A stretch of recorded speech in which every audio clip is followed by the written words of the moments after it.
ಕಾಂಗ್ರೆಸ್ಸಿನ ಶಾಸಕರು ಇರೋ ಕಡೆ 100 ಕೋಟಿಯನ್ನು ಕೊಟ್ಟಿದ್ದಾರೆ.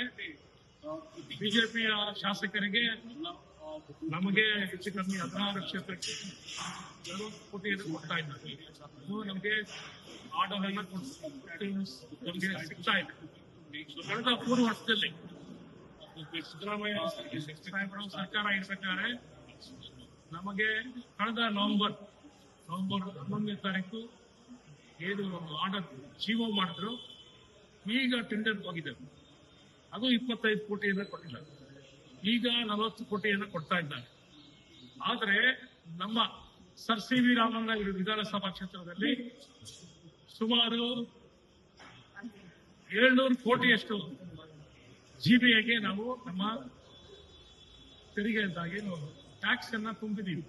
ಜಿಬಿಎಗೆ ಸರ್ಕಾರ ಕೊಡ್ತಾ ಇರೋ ಅನುದಾನ ಕೇವಲ 65 ಕೋಟಿ, ಅಂದ್ರೆ 10% ಆಲ್ಮೋಸ್ಟ್. ಇನ್ನು 90% ಸರ್ಕಾರಕ್ಕೆ ಹೋಗ್ತಾ ಇದೆ.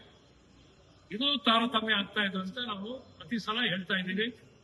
ಆದ್ರೆ ಎಲ್ಲ ನಾವು ಹೇಳೋದೇನಂದ್ರೆ, ನಮ್ಮ ಅನುದಾನ, ನಮ್ಮ ಕ್ಷೇತ್ರದ ಅನುದಾನ ನಮ್ಮ ಕ್ಷೇತ್ರಕ್ಕೆ ಅದನ್ನು ಉಪಯೋಗಿಸಿದ್ರೆ ನಮ್ಮ ಕ್ಷೇತ್ರ ಇನ್ನೂ ಹೆಚ್ಚು ಅಭಿವೃದ್ಧಿ ಆಗುತ್ತೆ ಅಂತ ನನ್ನ ಭಾವನೆ. ಅದನ್ನ ನಾನು ಹೇಳ್ತಾ ಇದ್ದೀನಿ. ಬರೀ 600-700 ಕೋಟಿ ಬಂದಿರೋ ಅನುದಾನದಲ್ಲಿ ಕೇವಲ 10% ಅನ್ನ ಕೊಟ್ಟಿದ್ದಾರೆ. 3 ವರ್ಷ 2 ತಿಂಗಳಲ್ಲಿ ನಮಗೆ ಕೊಟ್ಟಿರೋ ಅನುದಾನ ಈಗ ಇನ್ನು ಟೆಂಡರ್ ಪ್ರೋಸೆಸ್ ಅಲ್ಲಿ ಇದೆ. ಇನ್ನು ನಾವು ಕೆಲಸ ಪ್ರಾರಂಭ ಮಾಡಿಲ್ಲ. ಈಗ ಟೆಂಡರ್ ಪ್ರೋಸೆಸ್ ಅಲ್ಲಿ ಹೋಗಿದೆ. ಕೆಲಸ ಇನ್ನು ಪ್ರಾರಂಭ ಆಗ್ಬೇಕಾಗಿದೆ. ಎಲ್ಲ ಕೆಲಸಗಳು ಇವಾಗ 3 ವರ್ಷ 2 ತಿಂಗಳಾದ್ಮೇಲೆ ಸರ್ಕಾರದ ಇವತ್ತು 2023ರಲ್ಲಿ ಸರ್ಕಾರ ಬಂದ್ರೇನು, 2026ರ ಜೂನ್ 30ನೇ ತಾರೀಕಲ್ಲಿ ಇದ್ದೀವಿ. ಇವತ್ತು ನಮ್ಗೆ ಈ ಅನುದಾನವನ್ನು ಕೊಟ್ಟಿದ್ದಾರೆ. ಆದ್ರೆ ಏನೇನು ಸಾಲೋದಿಲ್ಲ. ಕೇವಲ 10% ಅನ್ನ ನಮಗೆ ಅನುದಾನವನ್ನ ಕೊಟ್ಟಿದ್ದಾರೆ. ನಾನು ಸರ್ಕಾರಕ್ಕೆ ಮಾನ್ಯ ಮುಖ್ಯಮಂತ್ರಿಗಳಿಗೆ ಮನವಿ ಮಾಡ್ತೀನಿ, ದಯವಿಟ್ಟು ತಾರತಮ್ಯ ಮಾಡಬೇಡಿ. ಎಲ್ಲಾ ಕ್ಷೇತ್ರಗಳು, ಎಲ್ಲಾ ವಿಧಾನಸಭಾ ಕ್ಷೇತ್ರಕ್ಕೂ ಸಮವಾಗಿ ನೀವು ಅನುದಾನವನ್ನು ಕೊಡಬೇಕು ಅಂತ ನಾನು ಈ ಮುಖೇನ ವಿನಂತಿ ಮಾಡ್ತಾ ಇದ್ದೀನಿ.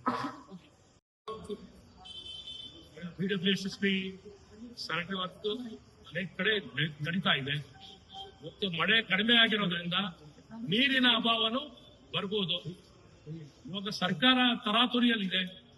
ಖಂಡಿತ ಇವಾಗ ಚುನಾವಣೆ ನಡೆಸಬೇಕು, ಜಿಬಿಎ ಚುನಾವಣೆ ನಡೆಸಬೇಕು ಒಂದೇ ಉದ್ದೇಶದಿಂದ ಮತ್ತು ಅನುದಾನವನ್ನು ಕೊಟ್ಟಿದ್ದಾರೆ ಅಂತ ನಾನು ಭಾವಿಸ್ತಾ ಇದ್ದೀನಿ. ಯಾಕಂದ್ರೆ ಇದು ಡೆಡ್ಲೈನ್ ಇದೆ, ಆಗಸ್ಟ್ 31ನೇ ತಾರೀಕು ಡೆಡ್ಲೈನ್ ಇದೆ. ಖಂಡಿತ ನಮ್ಗಿರೋ ಮಾಹಿತಿ ಪ್ರಕಾರ ಈ ಸರ್ಕಾರ ಚುನಾವಣೆ ನಡೆಸಲೇಬೇಕು, ಬೇರೆ ವಿಧಿನೇ ಇಲ್ಲ. 31 ಆಗಸ್ಟ್ ಒಳಗಡೆ ಚುನಾವಣೆ ನಡೆಸಲೇಬೇಕು. ನಾವು ಒತ್ತಾಯ ಮಾಡ್ತಾ ಇದ್ದೀವಿ, ನಡೆಸಿ ಚುನಾವಣೆ. ನೀವು ನವೆಂಬರ್ ಮಾಡಿದ್ರೆ ಚುನಾವಣೆ ಮಾಡಬೇಕು, ಈಗಲೇ ತಕ್ಷಣ ಜಿಬಿಎ ಚುನಾವಣೆ ನಡೆಸಿ ಅಂತ ನಾನು ಆಗ್ರಹ ಮಾಡ್ತೀನಿ.